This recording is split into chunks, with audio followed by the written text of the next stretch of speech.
नमस्कार, स्वागत है आपका पंजाब केसरी नवोदय टाइम्स में। और जब संगीत, सिनेमा और देशभक्ति एक साथ आते हैं तो बहुत ही दिलचस्प कहानी के साथ आते हैं। आज हमारे साथ मौजूद है भारत देश है मेरा, जो पिक्चर रिलीज होने जा रही है, उसके एक्टर एंड डायरेक्टर। आइए स्वागत करते हैं। मैं बात कर रही हूँ पद्म श्री अवॉर्डी भजन सम्राट श्री अनूप जलोटा जी का, और उनके साथ इस फिल्म के राइटर एंड डायरेक्टर आदर्श जैन। बहुत बहुत स्वागत है आप दोनों का। बहुत बहुत शुक्रिया, बहुत बहुत शुक्रिया। अनूप जी, आपसे मिलके बहुत अच्छा लग रहा है। मुझे भी बहुत अच्छा लग रहा है। मुझे रल्हन साहब याद आ गए।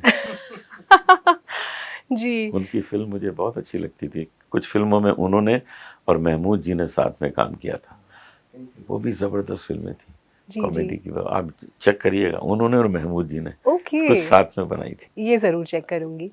लेकिन एक बात बताइए, मैंने अभी इंट्रोडक्शन में कहा भजन सम्राट, और जब आप सामने आते हैं तो ऐसा लगता है बैकग्राउंड में भजन प्ले हो रहा है। सो आप ये म्यूजिक कॉन्सर्ट्स की दुनिया छोड़कर आप एक्टिंग की दुनिया में क्यों चले गए? नहीं, मैं बहुत पहले से एक्टिंग कर रहा हूँ, जी जी, आपने कई सत्य साईं सालों बाबा से। का हाँ, रोल किया था। वो पाताल लोक, पाताल लोक, राइट। चिंतामणि सूरदास, प्यार का सावन है, कितनी फिल्मों मैंने काम किया। लेकिन ये जो काम करता हूँ ना, इसके पीछे एक बड़ी ज़बरदस्त मेरी स्ट्रेटजी है। किसी महापुरुष ने कहा था कि अगर आराम करना हो तो पलंग पे लेटने की ज़रूरत नहीं है, आप अपनी दिनचर्या बदल दीजिए, चेंज कर दीजिए थोड़ा अपना शेड्यूल। जैसे हम रोज़ प्रोग्राम कर रहे हैं, रोज़ गा रहे हैं, इसमें से 4-5 दिन हमने एक्टिंग की, सेट पे गए, मेकअप हो रहा है, ये हो रहा है, ऐसा अलग हो गया ना, तो आराम मिल गया शरीर को। एक्टिंग आपके लिए आराम है? मेरे लिए आराम है, मेरा प्रोफेशन नहीं है। प्रोफेशन नहीं, प्रोफेशन होता तो ये मुझे पैसे देते, पैसे नहीं देते। कि हमको कहते बस आप काम कर दीजिए, बाकी देखा जाएगा। बिना पैसों की एक्टिंग और कर क्या लेते हैं। ऐसे कर लेते जो इन्होंने कहा कर। हाँ, आपने आई थिंक मोह माया छोड़ दिया। आपने बीच में किसी इंटरव्यू में ये भी कहा था कि आपने ज्यादा प्रॉपर्टीज नहीं रखी हुई। ज्यादा का एक भी नहीं, ये मानना थोड़ा मुश्किल है। आप आके चेक कर लीजिए, हमारा बैलेंस शीट चेक कर लीजिए। मुझे जरूरत भी नहीं है ना, अच्छा, मैं क्यों रखूं। देखिए, माय सन बहुत अच्छा बच्चा है, वो अमेरिका में रहता है। वो मुझे कहता है पापा मुझे आपसे कुछ नहीं चाहिए।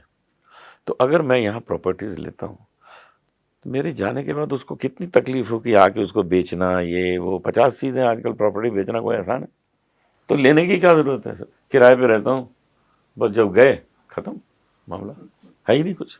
Right right. आदर्श जी, आपसे जानना चाहूंगी भजन सम्राट, और जब अनूप जलोटा जी का नाम आता है तो भजन ही, मतलब हर घर में, हिंदुस्तान के हर घर में आई थिंक जो दिन की शुरुआत होती है वो अनूप जलोटा जी के भजन के साथ होती है। आपने इनको एक मुस्लिम बनाने का, मौलाना बनाने का कैसे सोचा, और ये फिल्म बनाने की प्रेरणा कहाँ से मिली? देखिए, मैंने अपनी फ़िल्म के लिए सबसे पहले एक गाना रिकॉर्ड किया, जो मेरे स्क्रिप्ट के हिसाब से था। पूरी स्टार कास्ट फाइनल नहीं थी। तो अनूप जी से बेहतर मुझे कोई लगता नहीं कोई गाएगा। तो मैंने उनसे गाना रिकॉर्ड करवाया। रिकॉर्ड करने के बाद मेरे दिल में एक ख्वाहिश आई कि भाई इन्हीं पे पिक्चराइज़ कर लेते हैं। तो मैंने इन पे गाना पिक्चराइज़ कर लिया। दाढ़ी-वाड़ी लगा के सब एकदम मुस्लिम बना दिया। बोले ये पिक्चर जो उसका क्लिप जो फोटोग्राफ था वो लीक हो गया और वो इतना वायरल हो गया कि पूछिए मत। Yes yes. और ये अनूप जी को वैसे हाँ। ही ऑडियंस को शॉक करने का शौक है। बहुत वायरल हो गया। उसके बाद की कहानी अनूप जी बताएंगे। हाँ, जब वायरल हो गया तो इन्होंने कहा कि ऐसा करते हैं, जब फोटो वायरल हो सकता है तो क्यों ना आप एक्टिंग कर दीजिए फिल्म में, तो हमारी फिल्म चल जाएगी। बहुत थोड़ा थोड़ा करके करते करते इन्होंने उंगली पकड़ते पकड़ते और फिर फिल्म में इन्होंने एक्टिंग कराई। अब मुझे मज़ा आया क्योंकि मैं पहले भी करता रहा हूँ, मुझे अच्छा लगता है। और इस फिल्म की स्क्रिप्ट मैंने इनसे कहा पहले सुनाओ मुझे, तब मैं एक्टिंग करूँ। गाने तक तो ठीक है, इन्होंने सुनाई। अब मुझे लगा ये तो कभी बनी नहीं ऐसी फिल्म। भाई, पाकिस्तान ने कब्जा किया है जिस कश्मीर पर, उसकी कोई चर्चा ही नहीं करता। उसकी चर्चा से लोगों को कितना पता लगेगा कि वहाँ क्या क्या हो रहा है, कितने तकलीफ में लोग जी रहे हैं।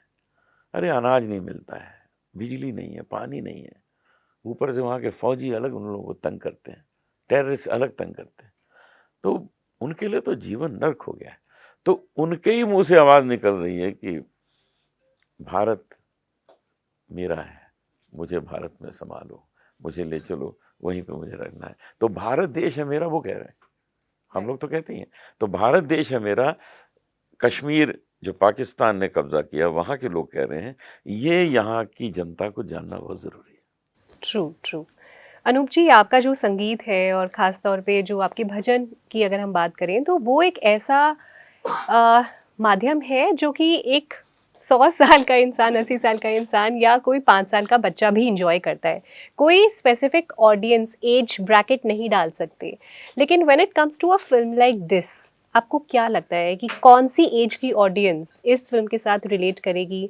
बिकॉज आजकल जेंजी की बात करें तो जिस तरह से अभी प्रोटेस्ट हुआ, आजकल के जो जेंजी हैं उनके लिए देशभक्ति का मतलब, भारत का मतलब शायद मेरे हिसाब से कुछ अलग है। तो आपको लगता है कि वो इस फिल्म के साथ रिलेट करेंगे जेंजी? आजकल का जो जेंजी है, उसको जानकारी बहुत चाहिए जो उसके पास नहीं है, और ये जानकारी उसके पास नहीं है कि वहाँ के कश्मीर में क्या हो रहा है।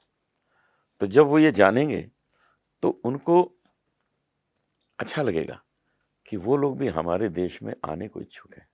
पूरा कश्मीर हमारा है, वहाँ के लोग हमारे हैं। ये तो सियासत और अंग्रेज़ों ने जो बंटवारा कर दिया गड़बड़, उससे ये सब प्रॉब्लम हो गई।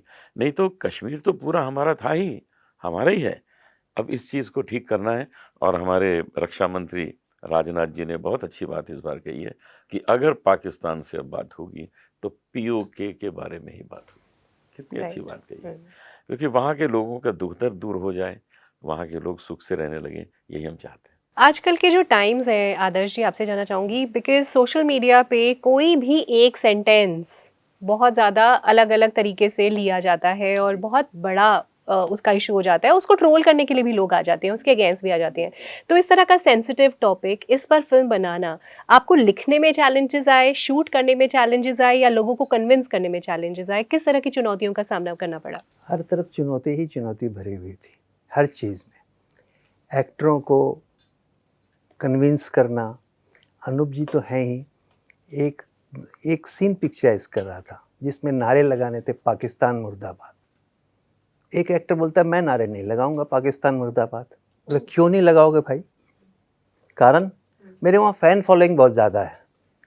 बोले तो पागलपन है तुम्हारा, एक्टर की फ़ैन फॉलोइंग हमेशा बदलती रहती है और ग्लोबल होनी चाहिए। अब पाकिस्तान के लिए तुम नारे नहीं लगाओगे?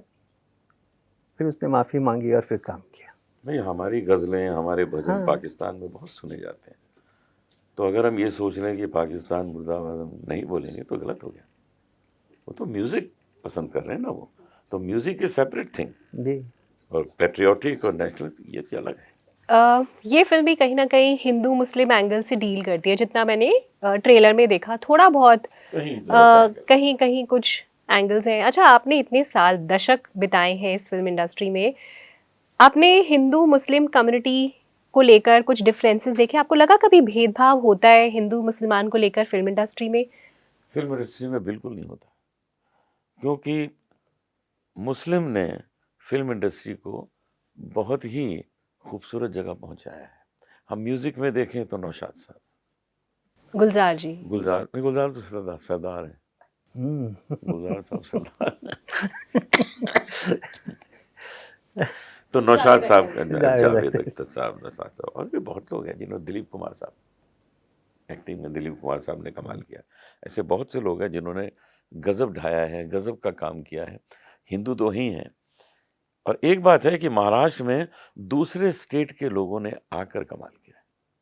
जैसे इस बीच शाहरुख खान भी आए तो दिल्ली से आए, अक्षय कुमार आए वो भी बाहर से आए, दिल्ली से है। तो महाराष्ट्र के लोग कम हैं उसमें और बाहर के लोग ज़्यादा हैं। मैं लखनऊ से आया, नौशाद साहब भी लखनऊ से आए थे। तो सब लोग बाहर से आते हैं और बॉम्बे की फिल्म इंडस्ट्री को चमकाते हैं। Right right. और अभी जो आपका रिसेंट एक कमेंट था AR रहमान को लेकर, उस पर आप कुछ कहना चाहेंगे? बिल्कुल कहना चाहेंगे, भाई ऐसा है कि उनको सब कुछ तो मिल गया, ऑस्कर मिल गया, इतने फिल्म फेयर अवार्ड मिल गए। वो सब मुसलमान रहते हुए मिले, वो हिंदू हो गए थोड़ी मिले, मुसलमान रहते मिले ना। हमारे यहाँ मुसलमानों को बहुत इज्जत दी जाती है, हमारे यहाँ प्रेसिडेंट मुसलमान हुए हैं, हमारे यहाँ भारत रत्न दिए जाते हैं मुसलमानों को। तो इनको तो सब कुछ मिला। फिर ये कहना कि मुझे फिल्म नहीं मिल रही क्योंकि मैं मुसलमान हूँ, ऐसा नहीं कहना चाहिए, इसके मैं विरुद्ध हूँ। As a writer director of this sensitive topic, आपको क्या लगता है कि आगे हमारे भारत देश में हमारे जो जेंजी हैं उनको किस तरह की फिल्में या किस तरह का सिनेमा वो देखना पसंद करते हैं? बिकॉज अगेन आजकल अटेंशन वाली बात है, अटेंशन स्पैन बहुत कम हो गया है, रील्स की दुनिया है, सोशल मीडिया पे लोग ज़्यादा रहते हैं। तो एज अ राइटर डायरेक्टर आप कैसा फील करते हैं? देखिए, फिल्म का माध्यम थोड़ा अलग है, जो ये शॉर्ट फिल्म्स हैं और जो रील्स हैं। अब जब जेंजी भी फिल्म देखते हैं तो उनका भी अपना नज़रिया है। वो कुछ इंग्लिश फिल्में ज़्यादा देखते हैं और कई रोमांटिक फिल्में ज़्यादा देखते हैं, पर क्यूरियोसिटी उनके अंदर अभी भी है कि क्या है हमारे भारतवर्ष में। भारत को जानना हर कोई चाहता है, और मेरी जो फ़िल्म है उसमें भारत का पूरा नज़रिया रखा गया है। और वहाँ जो एक हम लोग बोलते हैं ना कि हमारे पास खाना हो और पड़ोसी भूखा रहे तो वो अच्छी बात नहीं है, तो ये मेरी फ़िल्म में है। नाइस। और मुस्लिम लोगों में तो ये बहुत ज़्यादा है ना? उनका तो ये कल्चर है कि वो पहले पड़ोसी से पूछते हैं, बाद में खुद खाते हैं। बिल्कुल, यस, तो that's a very nice thing about the ये बहुत रिलीजन। अच्छी चीज़ है। या और हमारी फ़िल्म में हमने ये सब दिखाया है। और जो जुल्म सितम वहाँ हो रहे हैं, कश्मीर पूरी दुनिया में मशहूर है आतंकवाद के लिए, पर पैदा कौन कर रहा है? पाकिस्तान। अच्छा, आतंकवाद की बात करी और इस ट्रेलर में भी आपने पहलगांव जी, अटैक भी दिखाया है इस फिल्म जी में। बिल्कुल, बिल्कुल। जी जी, और भी आपने इस तरह के जो टेररिस्ट अटैक हुए हैं कश्मीर में वो भी भाई फिल्म में जब दिखाई है। मैंने दिखाया है, पर जो पाकिस्तान ऑक्युपाइड कश्मीर में जो उनका अटैक हुआ वो दिखाया है। वो पहले ही हो गया था शूट।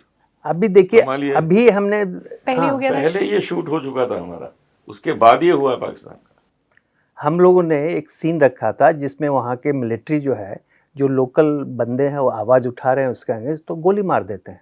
और अभी 10 दिन पहले वो हुआ है। यस, अभी 41 yes, people। 41 Yes. पीपल। हमने तो 20-22 लोगों को दिखाया था। हमारी सिचुएशन ऐसी थी फिल्म के हिसाब से, पर वहाँ के लोगों की मेंटलिटी मुझे पता थी, तो मैंने वो अप्रैल में पिक्चराइज किया था और अब वो हो चुका है। तो ऐसे कई सीन हैं जो हमने वहाँ पिक्चराइज किए, वो बाद में हुए। तो ये थोड़ा फ्यूचरिस्टिक फिल्म भी है कि भाई देखिए किस तरह से ख्यालात आदमी के मन में पहले से आ जाते हैं जो भविष्य में होने वाला है। अनूप जी, भारत देश है मेरा, ये एक गाने से लिया गई उसी में है, से लिया टाइटल है। है ना? हाँ।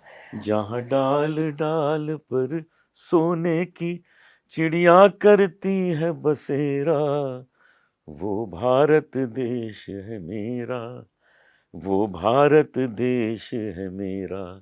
जहाँ सत्य अहिंसा और धर्म का पग पग लगता डेरा, वो भारत देश है मेरा, वो भारत देश है मेरा। लवली।